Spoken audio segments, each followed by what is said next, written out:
Well, hello once again, everybody, and welcome back.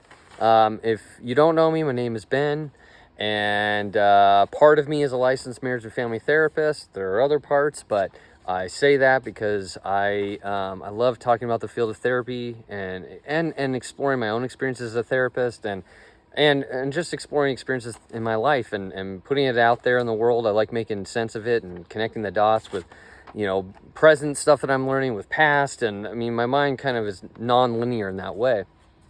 And I find it really exciting and thrilling to be able to say all this and put that out there in the world. And I don't know what will come from it, but what a wonderful process to be able to say all this and share all this and have the forum to be able to do so.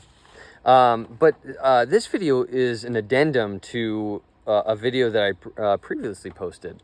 And I've been thinking about, as I've been working all this content out and doing a lot of recording and deleting things, and what evolved from this whole creative process was I really want to talk about the things I love. Now, there are things, other videos that I've made that eventually I'll put out there, or I'll redo.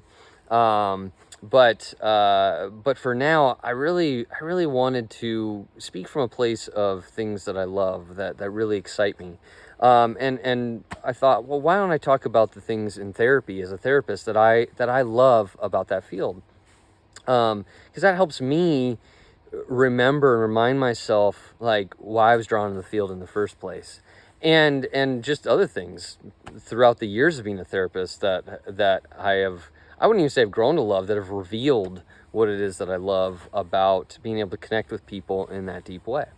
So the first video, the previous video, I talked about just how I love to explore with clients, and how before, even though that was something so innate in me, that I love mystery, I love solving, I love uncovering things, and to me, including myself, people are a mystery. They come in with these pains, these symptoms, these disorders, and these untold stories and these unspoken truths, and they come out in the form of disorders and inner conflict, and it's all tangled up and it's complex, and yet we get to work that out to reveal the profound, the simple, the heart of the person, and to discover not just the whole emotional realm, but also their desire, what they're longing for, and hopefully that they can not only connect to that and realize that, but live that out. So to me, I love that I get to do this. It's exciting work. But that what I learned from the past, where I was anxious because I thought I had to know everything and just be this expert and just have extensive library volumes full of knowledge within myself, and know exactly how to respond to the client, have an answer all the time, and I carried the outcome of the client on my shoulders. Like, how they were doing in life, was that all kind of fell on me, and if they left, or if they were still struggling, that was my fault.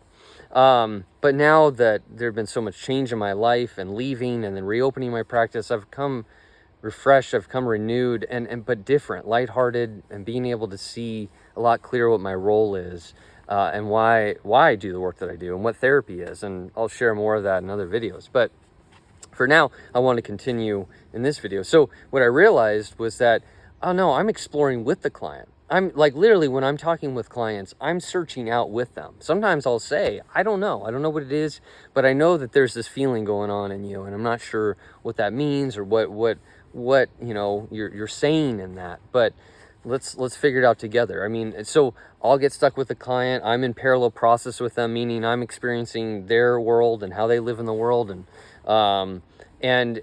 we're unraveling that together. It's working together. I'm not just the answer man that has all this magic. I don't. I'm human, walking with them, guiding with them, exploring with them, and then I've also learned in that process too that so much that clients are teaching me, and I'm learning through the process how to connect, and among other things, how to live life. And so that's what I wanted to continue on, because like a day later, and I think I was in the shower when it hit, when that insight struck again. But I was thinking about my past, and I'll say more about this in various moments or in various videos. But I grew up in a religious community, in the Christian community, And I'm no longer like in that. I have a very different perspective on all of that, and but growing up, there was often this kind of teaching or message, like to go evangelize, to go share what you've realized, what you've discovered, and go share that with people in the world, and have these conversations with them, and in a way try to convince them to see it that way, to accept this, and then whatever. I'm not going to go too deep into it, but so there was this whole evangelical bent. But I struggled with that, partly because one is I felt this guilt because I wasn't going out and sharing the gospel. I wasn't preaching. I wasn't leading people to Jesus or anything like that. And that just weighed heavy on me. I'm like, oh my God, I'm not doing well in this department. Like, other people are doing great and they're boldly going up and teaching this stuff, and I'm not. Like, I'm screwed, and I'm not scoring points in the religious department there. But there was this. It was often for me driven by fear and this burden, and I have to and I should. But when I look back deep down, like, that was never me. I never wanted to approach people in that way or share that. And I think, honestly, probably intuitively, I saw all of that very differently than the community I was once a part of. And again, there's no judgment there. There's not, but there was always this feel, that there was kind of this, what's the word? Like, almost kind of like, I know the truth and other people don't, and I'm going to tell them that. And if they don't accept it, then, that's on them. And it just never felt good to me. It that felt off to me. And so, but there were moments though in the church, like there would be missionaries, and I never did any missions work, but my favorite moments sometimes were, the missionaries, they'd set out, whatever country it was, they'd go help do incredible stuff and build things, and connect with people and bond with them, and really, really cool stuff. And what I loved is actually when the missionaries would come back, and, there were those of us that then would attend like a service, and we would hear them talk. Some would give they would talk about the experience.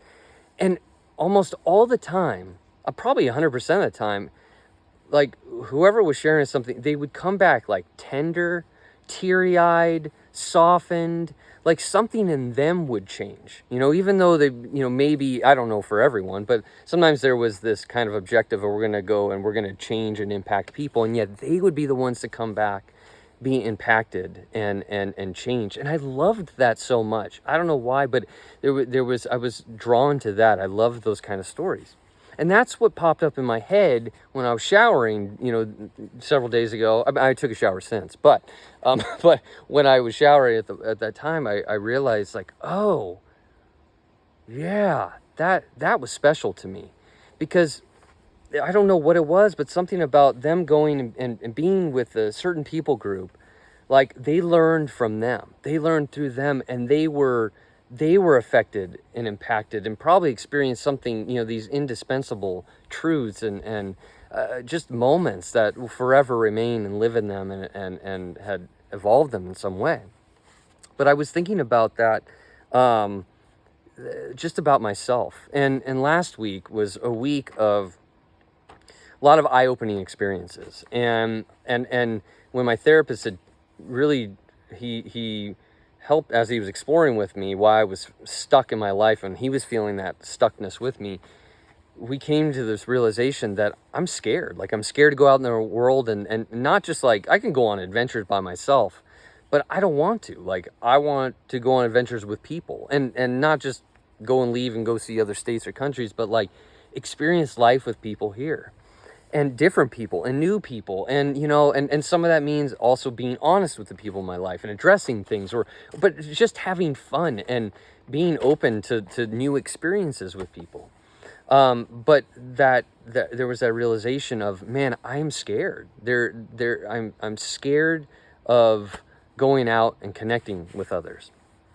And that is such an unfamiliar place. And yes, I have my friendships, but even that's familiar, right? It's easy to kind of reach out, but to actually go and make connections and make things work, and do the footwork to create my life and to go after life. Like, yeah, that requires me taking risks. That requires me going out in the unknown.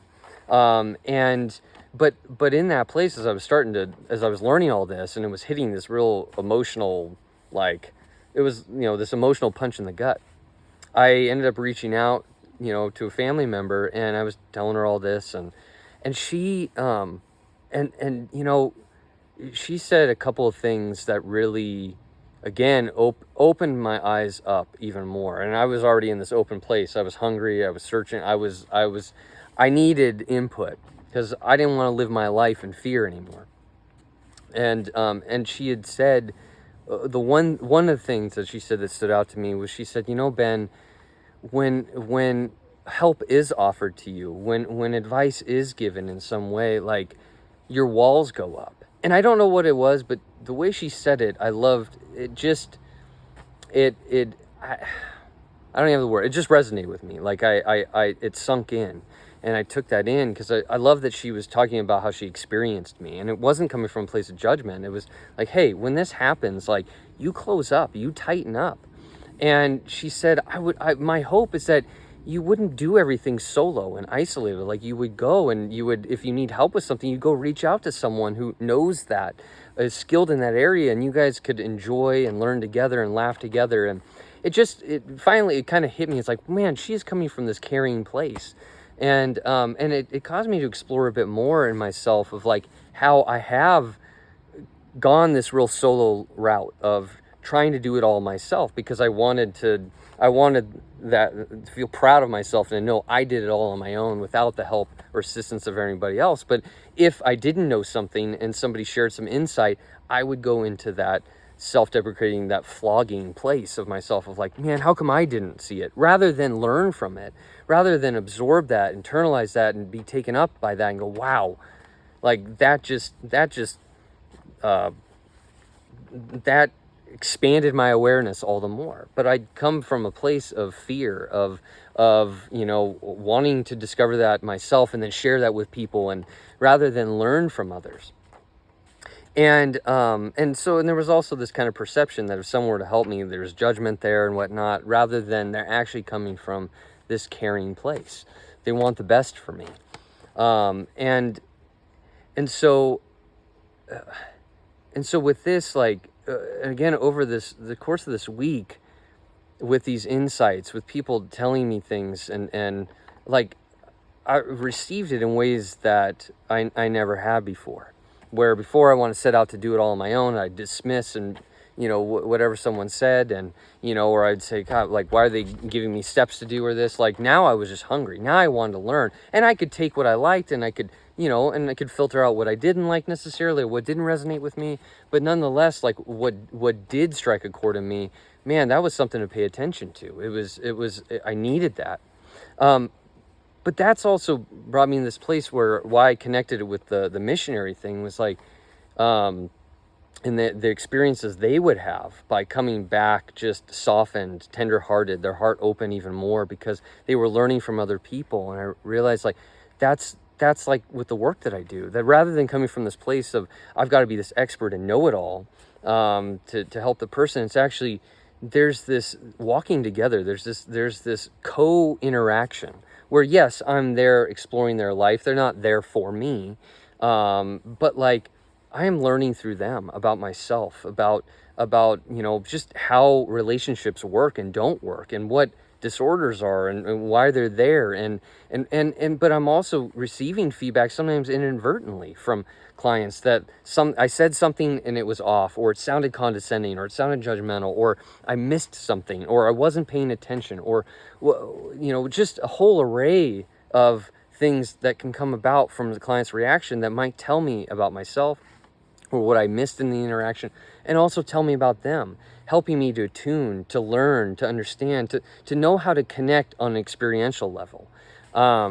It's a beautiful thing, but also what I realized too is, like, that really, rather than coming from this place of, I know the truth and the answers and I'm going to help you understand that, it's no, together we're unraveling and we're uncovering and we're unveiling.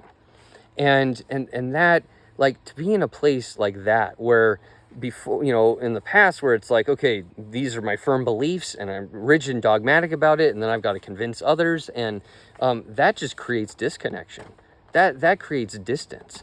And really, in me, it's this becomes the superiority. I know more, I know better, I'm above people, rather than this peer-to-peer connection, which is what being a therapist is teaching me. And connecting with my friends and family members is also like, I'm learning through them that this is a connected experience. This is a harmonious experience of learning from one another.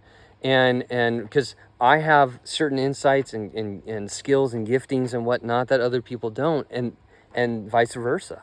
And I can learn from them and through them, as well as they can learn through us, or through myself. And it creates this beautiful engagement and interaction.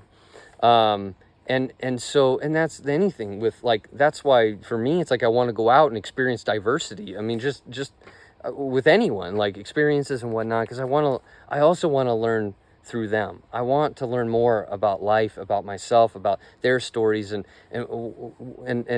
what is there that is going to teach me and grow me as well.